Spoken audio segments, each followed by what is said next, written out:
La vraie vie, c'est oser entreprendre. Entrepreneur avec Groupe Mutuel.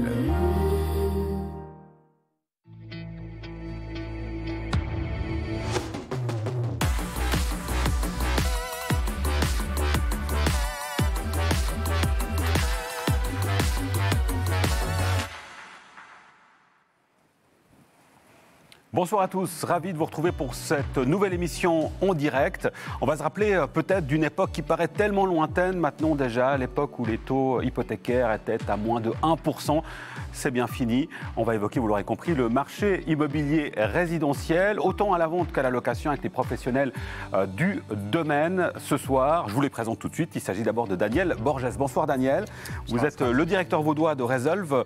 Vous êtes expert en hypothèque. À vos côtés, maître César Montalto. Bonsoir César. Bonsoir Nasrat. Vous êtes le président de l'ASLOCA, l'association de défense des locataires dans le canton de Vaud. Avec nous également, et ça faisait un petit moment qu'on ne l'avait pas revu. Grand plaisir d'avoir avec nous Frédéric Deva. Bonsoir Frédéric. Bonsoir Nasrat. Responsable de la politique immobilière au centre patronal, également secrétaire général du SPIVO, l'Union suisse des professionnels de l'immobilier. Et avec nous notre chroniqueur Mathieu Maillard. Bonsoir Mathieu, directeur fondateur de Maillard Immobilier.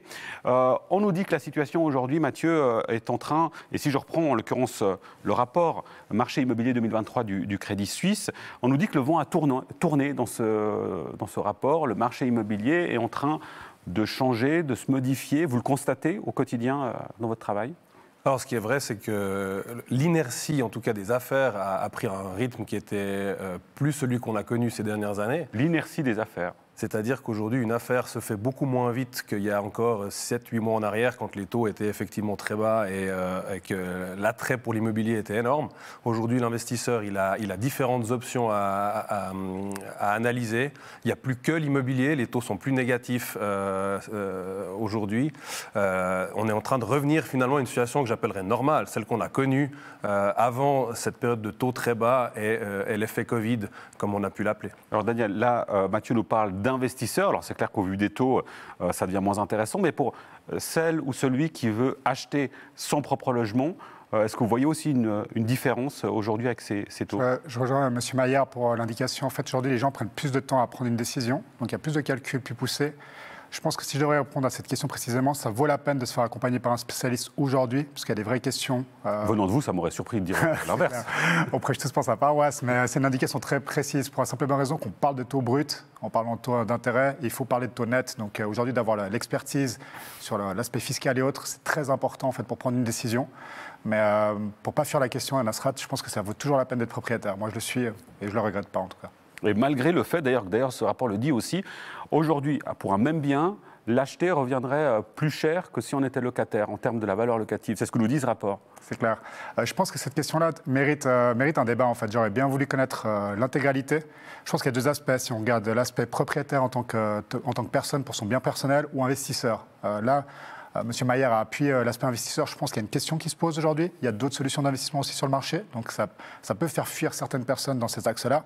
Mais pour le propriétaire, c'est une question qu'on s'est amusé à calculer au sein de Resolve. Et on a quelques calculs sont un peu discordants par rapport à cette étude-là. Donc, ce n'est pas forcément ces mêmes calculs. Si je peux me permettre, la partie investisseur qui était votre question de base est en train d'un petit peu se modifier, c'est vrai. Par contre, au niveau du résidentiel, propriété propre pour habiter son logement, on remarque que les affaires se font toujours. Le rêve de la villa individuelle existe toujours. Simplement, il y a un attentisme un petit peu qui s'est créé avec cette modification des taux qui est encore un peu fraîche, mais je suis persuadé qu'elle va se résorber très très vite, puisqu'en fait, les gens vont simplement reprendre l'habitude d'avoir un taux normal. Emprunter des millions de francs à 1%, ça n'était pas normal. Aujourd'hui, on est en train de revenir à quelque chose de plus correct. Et il faut simplement que les gens le digèrent un petit peu, d'où cet attentisme. Mais les ventes se font toujours et les gens rêvent toujours d'acheter leur propre bien. Alors, de manière générale, Frédéric, on voit quand même on est dans une situation particulière. Au-delà de l'aspect des taux, on a le contexte international général. On a les bourses qui, actuellement, s'effondrent si on prend le cas du secteur bancaire.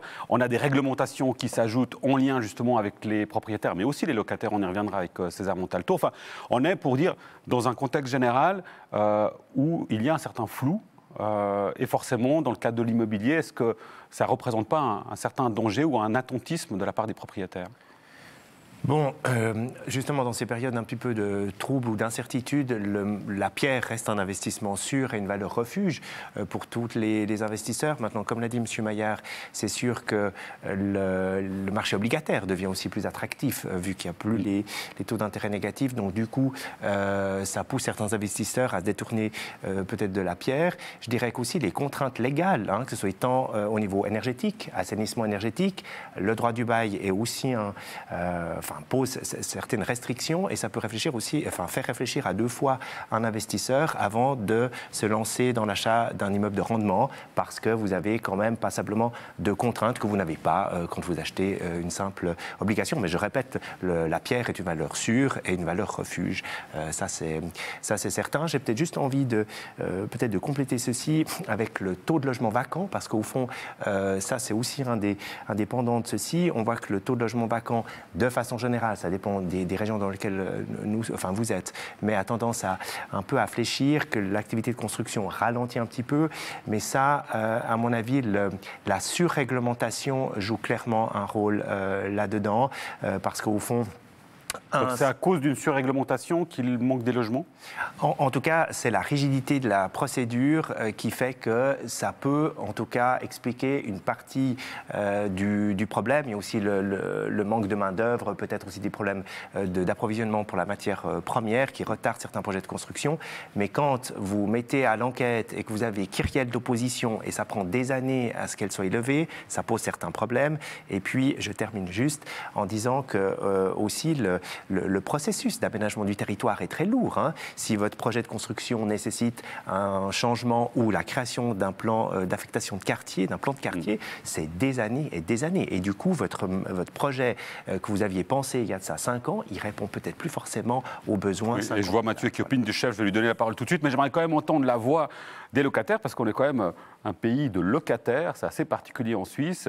César Montalto, ce taux de vacances qui diminue, ça veut dire évidemment moins de logements pour des gens, pour des locataires, et tous les signaux sont au rouge pour les années à venir.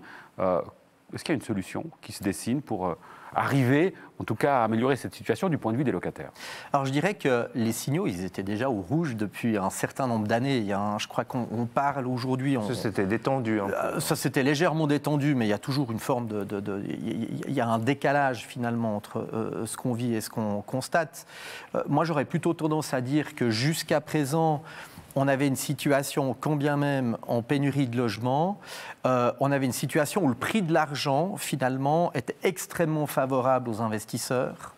On ne peut pas nous dire le contraire, des taux historiquement bas. Je rappelle que le taux hypothécaire de référence, qui sert de base pour la fixation du loyer, n'a jamais été aussi bas. À 1,25%, il était à 7,25 dans les années 90. Et malgré cette baisse drastique, continue, linéaire du taux hypothécaire de référence que l'on connaît pratiquement depuis 2010, les loyers, à l'inverse, ils ont pris l'ascenseur. On a différentes études qui ont été faites notamment par la Raiffeisen il y a quelques années, par l'Institut Bass l'année passée. On se rend compte qu'en Suisse, en moyenne, le locataire paye son loyer 40% trop cher. Alors, la constatation qu'on fait, elle est beaucoup plus simple et beaucoup plus basique, messieurs, je suis désolé, c'est que lorsque la situation financière était facile pour les investisseurs, on a eu une augmentation drastique des loyers alors qu'ils auraient dû baisser. Que va-t-il se passer demain, après-demain, lorsqu'on se rend compte finalement que la situation est en train, pour certains, de se normaliser? On parle d'un atterrissage en douceur, mais finalement, pour les locataires, je ne suis pas certain que les locataires de ce pays se rendent compte du risque qu'ils encourent avec l'augmentation justement des taux hypothécaires. On ne va pas dans les beaux jours, on le comprend bien. On va revenir plus tard justement sur la question précisément des logements. Mais une question, Mathieu Maillard. Là, le titre de cette partie, c'est Immobilier, la fin du boom. Est-ce qu'on est à la fin de ce boom, cette frénésie qu'on a connue? Est-ce qu'on peut dire que le boom est fini? C'est un peu tôt pour y répondre. Ce qui est clair, c'est que l'effet Covid couplé au taux bas avait amené énormément de gens à s'intéresser à l'achat immobilier, que ce soit des gens pour leur propre utilisation ou des investisseurs, mais qui ne sont pas forcément des investisseurs institutionnels. Monsieur, madame, tout le monde... Mais ils ne cherchaient pas le même bien. Qui achetaient un petit appartement pour ensuite le mettre en location. Aujourd'hui, cet achat-là mérite une bien plus longue réflexion que quand le taux était effectivement très bas. Donc, frénésie sur cette partie d'investisseurs, ça me paraît évident depuis le mois de septembre l'année passée. En revanche, l'attrait pour l'acquisition immobilière demeure toujours. La sûreté de cet achat reste. Donc, frénésie un peu plus basse, oui. Atterrissage en douceur, oui. Catastrophe, en tout cas pas. Qu'est-ce qui est recherché aujourd'hui, Daniel, par les clients individuels qui veulent acheter leur propre logement, y vivre? On parlait du rêve de la villa. Il y a une époque où c'était la PPE qui avait tous les attraits et les intérêts. Aujourd'hui, c'est quel type de bien? Je pense que Mathieu serait plus à même de pouvoir répondre par rapport au type de bien. Moi, ce que j'observe du point de vue du financement, c'est qu'il y a une évolution de la mentalité des gens, en fait. Donc, il y a eu cette période post-Covid où les gens ont investi dans le but d'investir, même pour leur résidence principale, c'était de faire un gain immédiat. Là, aujourd'hui, on a plutôt des gens qui consacrent en fait une évolution de leur esprit vers une constitution de patrimoine. Et c'est vers ça qu'il faut aller lorsqu'on achète son bien qui est sa résidence principale, en fait. Et on va poursuivre ces éléments-là, évidemment, au cours de l'émission. Un point sur l'actualité économique en lien avec l'immobilier. Vous allez voir qu'elle est très chargée. On a dû faire une petite sélection. C'est la rubrique Actu Éco.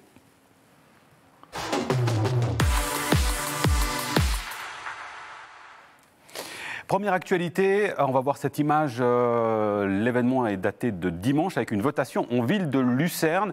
La ville de Lucerne qui a décidé d'interdire la location d'un logement à Airbnb, à travers Airbnb, si ce logement dépasse 90 jours par an. Il faut savoir que Vaud, mais aussi Genève, ont déjà des mesures, alors moins restrictives, mais restrictives quand même en lien avec Airbnb. Frédéric Devas, sur cette question-là, vous m'avez dit l'interdiction serait disproportionnée, mais par contre, vous reconnaissez qu'un cadrage est nécessaire. Oui, effectivement, parce qu'au fond, un logement sert avant tout à se loger, et c'est vrai que, mais c'est la sous-location de façon générale, parce que mettre son logement Airbnb, le locataire fait de la sous-location, même si c'est pour une nuit, donc c'est de la sous-location. Donc le but premier d'un logement, c'est fait pour se loger, pas pour commencer à générer du profit pour le locataire. Maintenant, Airbnb, je trouve la solution vaudoise beaucoup plus mesurée, beaucoup plus pragmatique, en ce sens que vous pouvez sous-louer, enfin, mettre votre logement en location sur des plateformes de courte durée pendant 90 jours. Et si vous dépassez ces 90 jours, eh bien, il y a un changement d'affectation parce que ça devient une activité commerciale. Et ça, il y a une certaine logique plutôt qu'une interdiction pure et simple qui me semble effectivement disproportionnée, d'où la nécessité d'un cadrage. Et César Montalto, lui, est beaucoup plus dur sur des acteurs comme Airbnb. Est-ce que c'est juste si je dis que vous souhaiteriez la disparition d'Airbnb ? Alors, peut-être pas jusqu'à la disparition. L'interdiction, c'est un mot qui est relativement fort. Je dirais que, au vu de la situation actuelle, il ne faut pas avoir peur de suspendre. Vous voyez, interdire ad aeternam, c'est une mesure qui est drastique.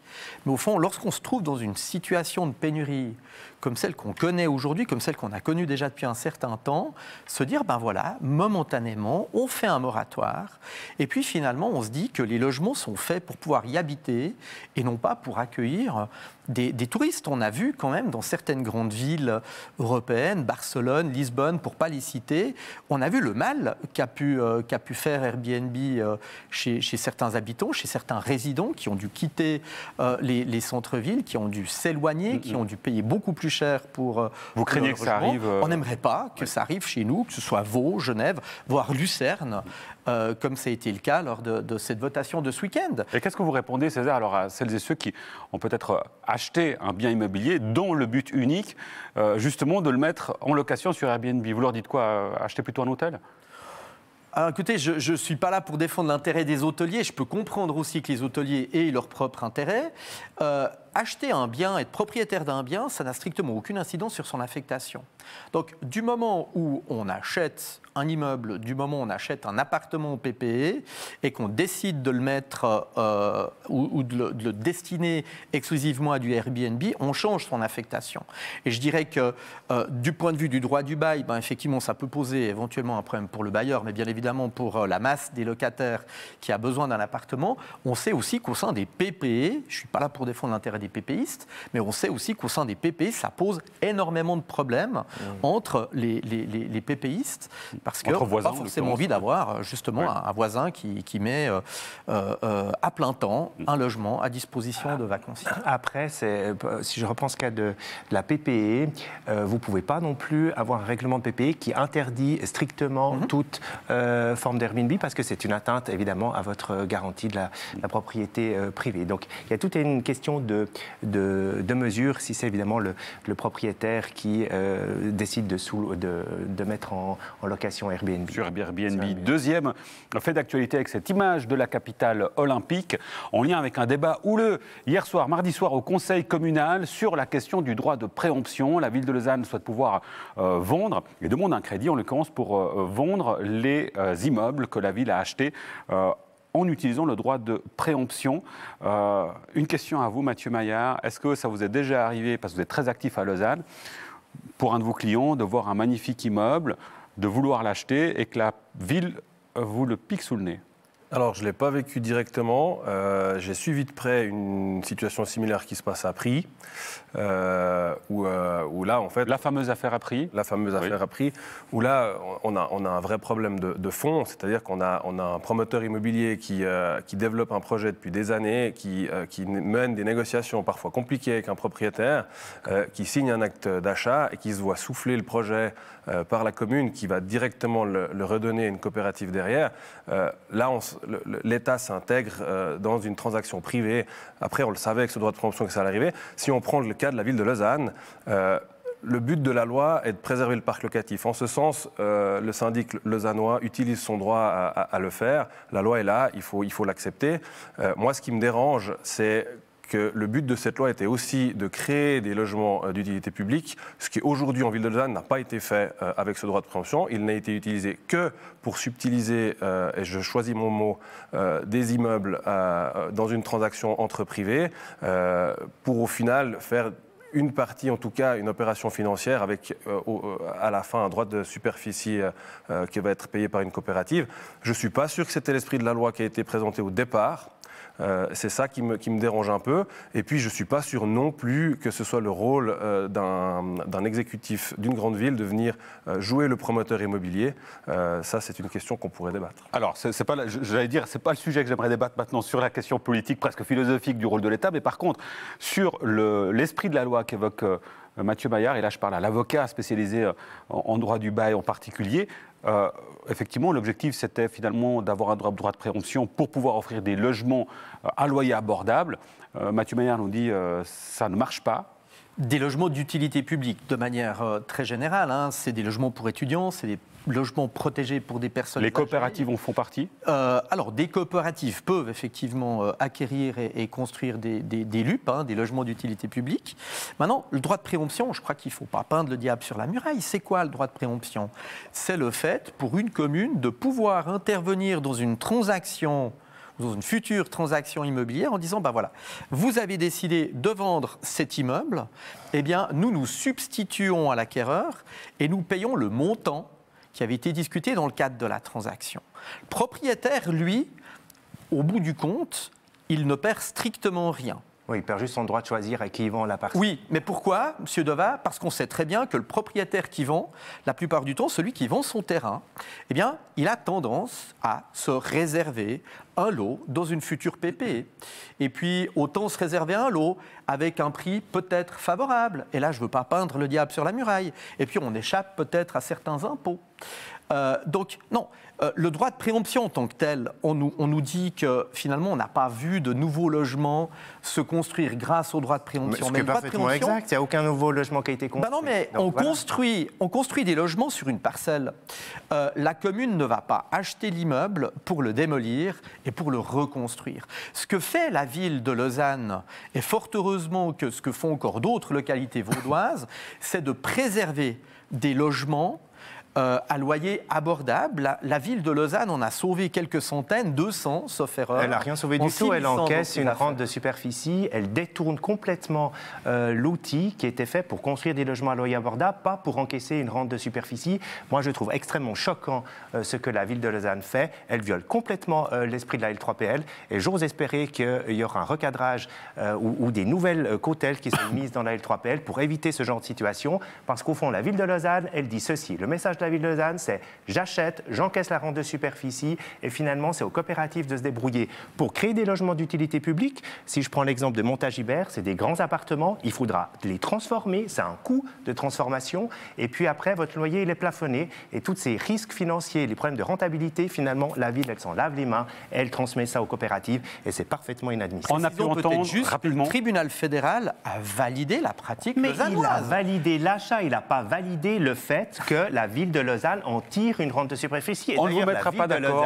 Je termine juste, elle s'était engagée à ne pas vendre la parcelle. Et là, elle a aussi un petit peu, en tout cas, elle n'a pas respecté ses engagements initiaux. Le droit de préemption n'est pas fait pour que la collectivité publique en tire un profit. Elle est fait pour créer, et pas pour préserver, pour créer des nouveaux logements d'utilité publique, ce que la ville de Lausanne ne fait pas. On va avancer de la loi Nasrat, la loi sur la préservation. Il y a deux chapitres. Donc, Frédéric César, voilà. Non, on va poursuivre. La promotion, c'est pour le droit de préemption. Messieurs, la préservation, c'est pour des travaux. Autre sujet qui a été abordé, mais cette fois-ci au niveau fédéral, c'est l'adaptation du droit du bail. Et c'est justement le sujet de notre chroniqueuse Rima Hugues dans la rubrique Angle droit.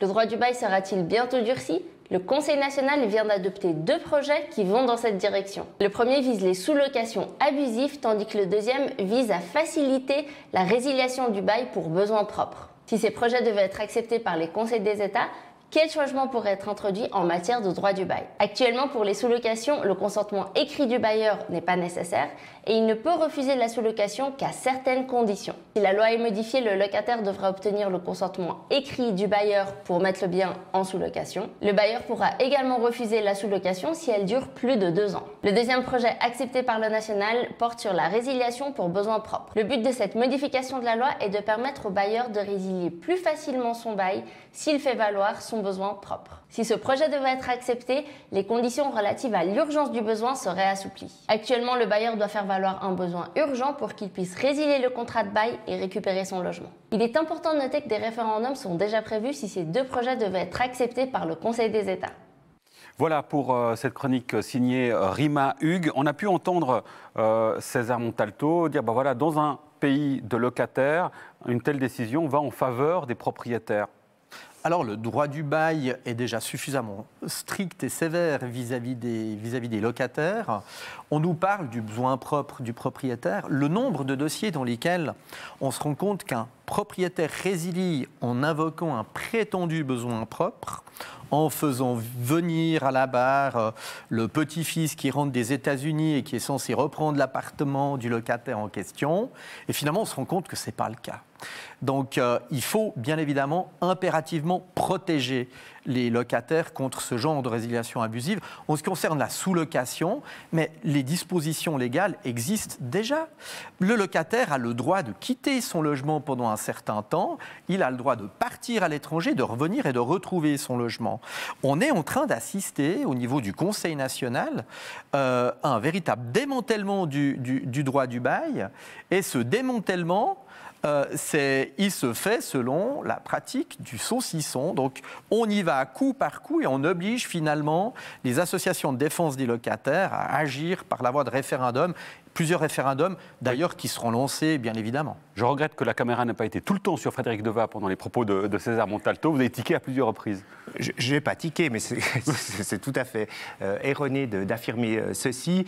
D'abord, et aussi les propos de mon confrère à la télé.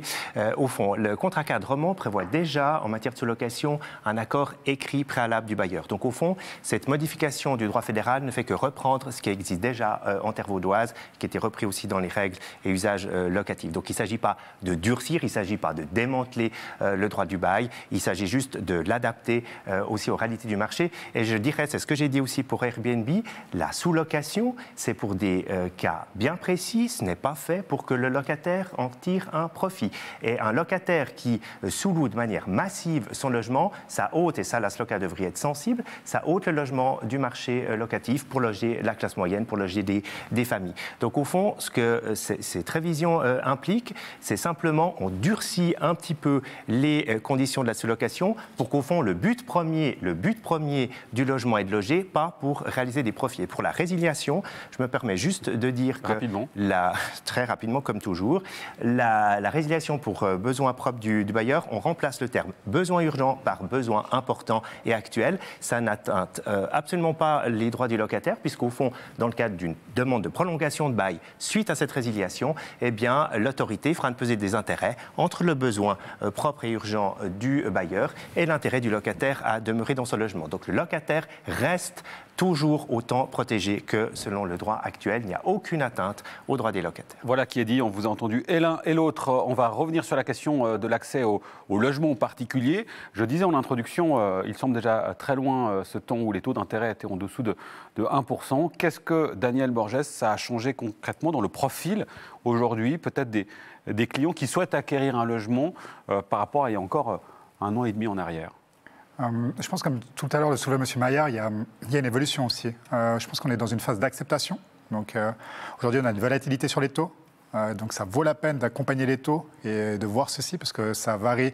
On a perdu 30 points depuis le début de la semaine. Ça vaut la peine d'accompagner les taux, ça veut dire quoi? C'est-à-dire ou de se tenir informé ou de vérifier où on a les taux, en fait, simplement. Parce que c'est facile de dire qu'ils sont à 3,5, 3,8, ainsi de suite. Vous avez des mouvements qui sont beaucoup plus marqués, plus importants qu'il y a 2 ans en arrière, où on avait une stagnation et puis une mer ou un lac plat à taux. Il y a des amplitudes dans les chiffres beaucoup plus importantes. Et ça, je pense que ça peut avoir un impact. Après, la vraie décision, c'est de se dire aujourd'hui de concevoir son achat immobilier sur plusieurs étapes. Et plusieurs étapes, ça veut dire qu'est-ce que je vais payer, qu'est-ce que ça va changer dans mon cash flow quotidien et comment j'investis cet argent-là, est-ce que ça vaut la peine et autres. Et toutes ces pondérations, jusqu'à la fiscalité, vous permettent d'apporter une réponse claire et précise si ça vaut la peine d'être propriétaire ou pas, en fait. Ça, Mathieu, c'est dans le cadre de l'acheteur. Maintenant, le vendeur, vous l'avez dit un petit peu avant tout à l'heure, en termes de profil. Alors, les intentions sont différentes. Et à un moment, il y avait une sorte d'urgence pour certains de vendre. C'est toujours le cas aujourd'hui? Non, je ne crois pas qu'il y avait une urgence de vendre. Le besoin de vendre, il n'a pas changé. On vend parce qu'on a besoin de plus grand ou plus petit, qu'on divorce ou qu'il y a un décès. Ces règles-là, elles n'ont pas changé. Le marché, il ne va rien avoir comme impact là-dessus. Ce qui change aujourd'hui, c'est que l'acheteur potentiel qui se présente, il n'a plus sa réponse d'acquisition en 1 semaine, comme c'était le cas il y a quelques mois en arrière. Donc ça prend un peu plus de temps, c'est ce que j'ai appelé l'inertie en début d'émission. Les affaires se font toujours, mais elles se font un peu plus lentement. Elles ont simplement repris un rythme normal. Le marché en lui-même n'a pas changé. Les bons objets vont continuer de se vendre à des prix hauts pour une question de demande et d'offre. Et en cela, le marché n'a pas complètement changé comme certains peuvent l'annoncer, notamment les médias. Nous, on le constate au quotidien. On a autant de ventes depuis le début de cette année qu'on en a eu au début de l'année passée. Elles mettent juste plus de temps à se signer. Et sur la question de la construction, ça a été rappelé par Frédéric Devat aussi, il y a moins de construction aujourd'hui. Vous construisez aussi au sein de votre société. Est-ce que vous remarquez peut-être plus de difficultés à construire et quelles sont les causes de ce retard dans les constructions? Ça, c'est un problème que je relève depuis un moment. D'ailleurs, l'étude du Crédit Suisse en parle. Vous rêvez d'un problème? Je relève ce problème depuis un moment. Et l'étude du Crédit Suisse en parle d'ailleurs. Il y a de moins en moins de permis de construire des livrets chaque année. Et ça, c'est un problème fondamental. On parle de pénurie de logements. Aujourd'hui, on n'arrive plus à obtenir des permis rapidement. Il y a certains projets qui se voient stopper avant même la mise à l'enquête. On parlait de la ville de Lausanne, c'est un peu les spécialistes aussi, où on protège des petites maisons sous prétexte de patrimoine bâti ou patrimoine urbain à préserver, à la place de faire des grands immeubles, qui est quand même l'esprit de la LAT, qui a également été voté il y a quelques années. La loi sur l'aménagement du territoire. Donc aujourd'hui, la densification en ville, c'est difficile parce qu'on se heurte à des politiques et des associations de défense du patrimoine qui empêchent ces projets. Construire dans les villages, ce n'est pas l'idée de la LAT et on se heurte aussi à des politiques qui viennent empêcher ces projets. Vous avez aujourd'hui une inertie de nouveau qui est très très lente pour obtenir des autorisations et au final, il y a moins de logements qui sortent. Quand vous avez une pénurie qui est annoncée et moins de logements qui arrivent, les prix ne vont pas baisser. Ça, c'est uniquement une question d'offre et de demande. Donc ce problème, il est à empoigner au niveau politique et c'est un problème important. Daniel Borges. Je me permets de rebondir là-dessus. C'est un élément qui est avancé, qui est très juste de la part de M. Maillard. Aujourd'hui, il y a deux aspects. En fait, on dit qu'on est dans un pays de locataires, mais on n'est pas dans un pays où les gens ont arrêté de rêver de devenir propriétaires. Mais il y a une volonté, en fait. Il y a plein de gens qui souhaitent devenir propriétaires aujourd'hui. Ça vaut la peine de faire des calculs un peu plus poussés. Mais est-ce que cet accès n'est pas de plus en plus difficile? Il y a de plus en plus de gens qui rêvent et de moins en moins de gens qui arrivent à réaliser ce rêve. Je comprends parfaitement votre question et c'est une vraie question d'actualité. Mais je pense que celle-ci, elle pourra être répondue par un aspect très propre. C'est-à-dire aujourd'hui, si vous consacrez au marché Vaud, on voit qu'il y a une disparité entre la capacité à réaliser et la capacité de personnes qui souhaitent acquérir aussi également. Et cette disparité est tellement énorme. Après, la question fondamentale, c'est de se dire, est-ce qu'on est en capacité d'acheter? Oui, on est sur des prix hauts. Mais on est capable d'acheter. L'achat moyen en Suisse, c'est 38 ans en fait. Donc, mais l'idée d'acheter est toujours présente chez les gens. Et il faut accompagner, donner des possibilités. Il y a des questionnements qui se posent au tribunal, à la Confédération par rapport à cet aspect-là. Il y a un vrai questionnement en fait. Il faut rendre possible l'achat en fait, l'immobilier. Ça, je pense que c'est important. Frédéric Debat. Oui, peut-être juste un élément, c'est qu'on a fait une étude l'année dernière, étude faite par Amy Estren, qui dit que les locataires non seulement aspirent à devenir propriétaires et de maisons individuelles. Enfin, il y a une grande proportion de maisons individuelles qui est en contradiction totale avec la votation populaire d'il y a quelques années pour densifier en ville. Donc il y a un peu cette contradiction entre d'un côté, il faut densifier, mais quand c'est en face, quand c'est chez mon voisin ou à côté de chez moi, je ne veux pas. Et puis il y a toujours ce rêve ou cette volonté d'acquérir une maison individuelle, alors que précisément la latte, à terme, elle conduit plutôt à densifier et non pas à étaler avec des maisons individuelles. Peut-être qu'il est temps que le politique assouplisse une loi qui, ma foi, a été votée à une certaine époque, dans un certain contexte, et maintenant il faut l'adapter peut-être au nouveau contexte. On a évoqué le profil des acheteurs, le profil des vendeurs. Mathieu Maillard, le profil des biens. Les nouveaux biens construits, on dit aujourd'hui les biens sont beaucoup plus petits. Qu'avant, est-ce que ce n'est pas une manière aussi de répondre finalement à ce besoin-là? C'est-à-dire que sur un lot PPE, on va avoir peut-être plus de logements si on réduit la taille de ces logements.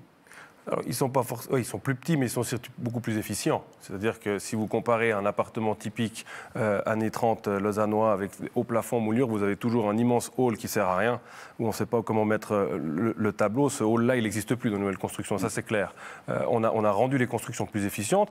On a des volumes aussi un petit peu plus petits qui fonctionnent finalement assez bien avec la crise énergétique, puisqu'on a des volumes plus petits à chauffer aussi. Par contre, le nombre de pièces demandées, lui, n'a pas baissé.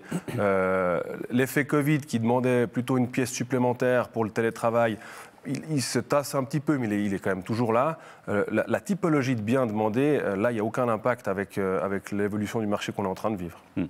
Et sur les aspects d'efficience et notamment sur l'aspect des ressources que sont utilisées, je pense que ça mériterait une émission complète sur l'impact écologique, les ressources liées à un domaine qui est particulièrement fort concernant justement la question de la construction et de l'immobilier. Mathieu Maillard évoquait, concernant l'une des raisons qui poussent les gens à vendre, la question du divorce. Eh ben, c'est justement le dernier sujet que l'on va aborder, c'est le retour du pitch. Et justement, le pitch ce soir s'intéresse à un sujet en lien avec le divorce.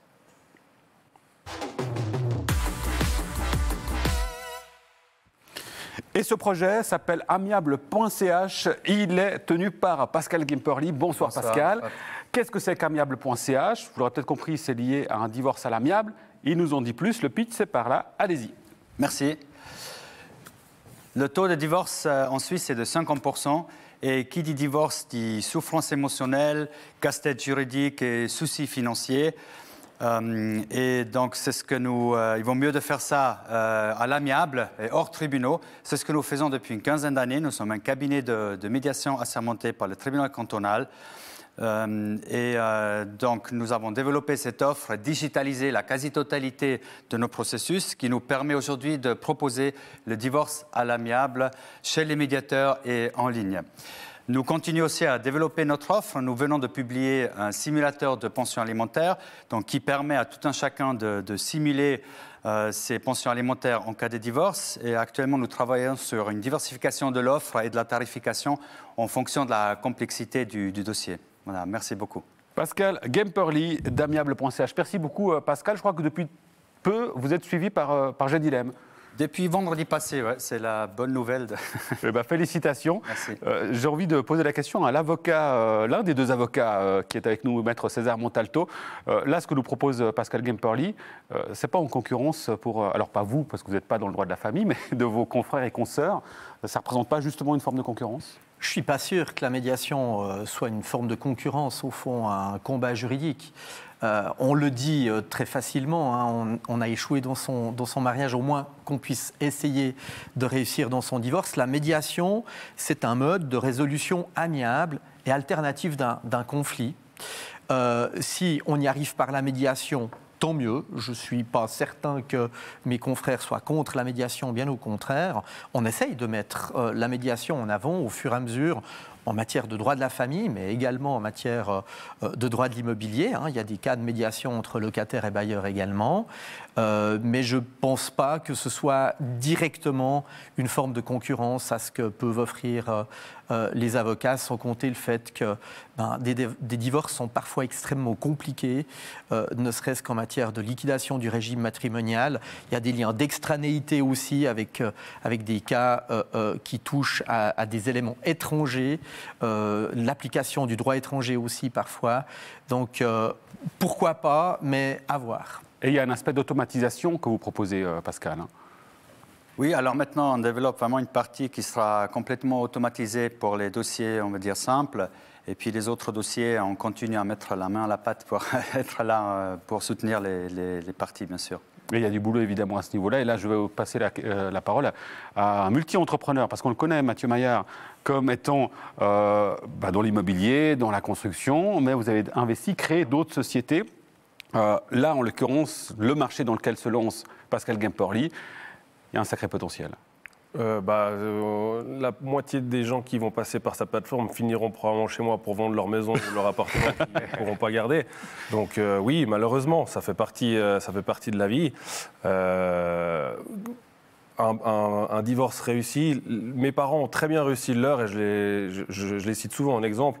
Ils auraient probablement préféré passer par une plateforme comme ça que devoir dépenser quelques centaines de francs chez les avocats. Pascal Gemperli, au-delà, vous voulez réagir à ce que nous dit Mathieu ? Bon, quelques centaines, je pense que vous n'avez pas vu passer la facture de vos parents, alors. Parce que voilà, ça, c'est quelques milliers, j'imagine. Mais voilà. Là, la plateforme est disponible. Vous cherchez des investisseurs aussi ?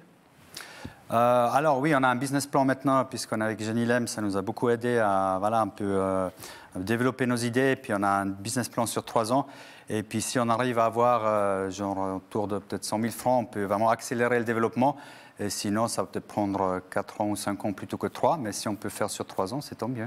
Pascal Gemperli d'amiable.ch, c'est tout le mal qu'on vous souhaite. Merci beaucoup d'avoir pitché ce soir en direct dans Entrepreneur. Il y aura peut-être des affaires à faire avec Mathieu Maillard. Je pense qu'il y a moyen d'avoir quelques éléments intéressants pour développer le business.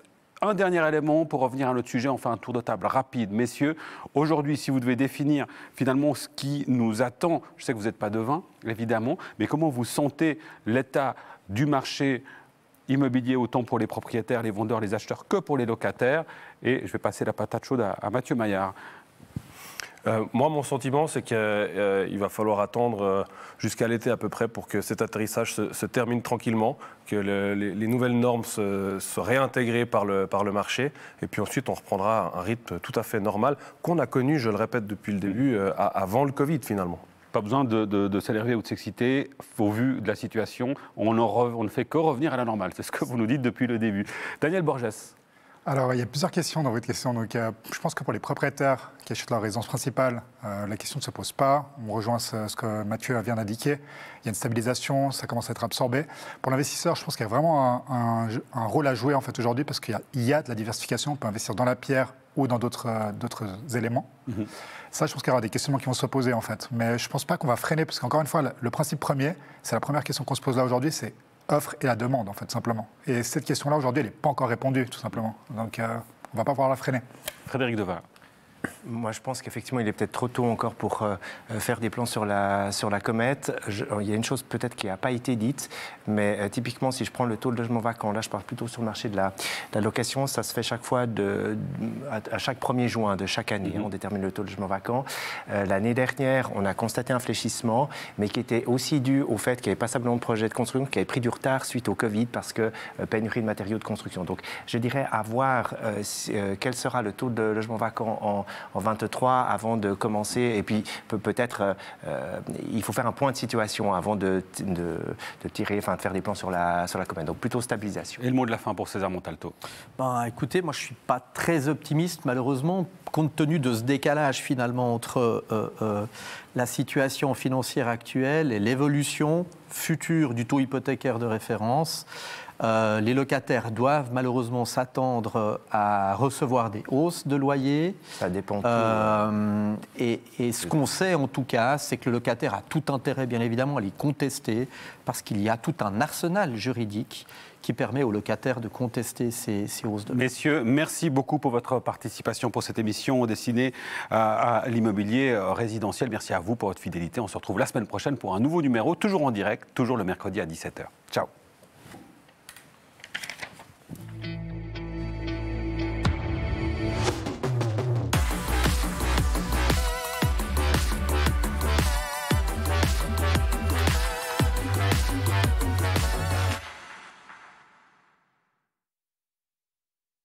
C'était Entrepreneur avec Groupe Mutuel, l'assureur des entreprises et des indépendants.